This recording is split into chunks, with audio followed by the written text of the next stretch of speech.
What's going on, everybody? Welcome to the channel. We got the man, the myth, the legend, Dennis Anderson and King Sling at the Okeechobee 2 Extreme Monster Truck Show. It was so amazing to stand across from him during the driver's meeting.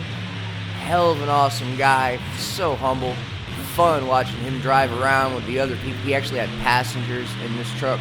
There was 3 other people in there with him. He was giving them the ride of their life. Further on in this video, we've got some freestyle, we've got some 2-wheel playing, and a little bit of jumping.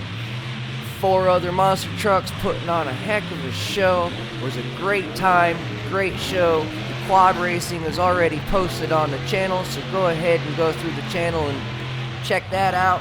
We've got the evening monster truck show, that's already posted. This is the daytime monster truck show. Poor Dennis forgot to hook his latch, but that's okay, he kept on ripping anyways. So I'm gonna get off of here and let you guys listen to these engines roar. Really appreciate the watch time, appreciate the clicks. If you're not subscribed, you might want to contemplate that one. Throw a comment down there, let me know what you think about these videos. And as always, the like button's free and doesn't take much effort at all. Really appreciate it. The more you guys do with these videos, the more they go, the further they go, the more it helps out the channel. Really appreciate everything all you guys do. I'll see you in the next one. Enjoy the rest of the video. Have a great day.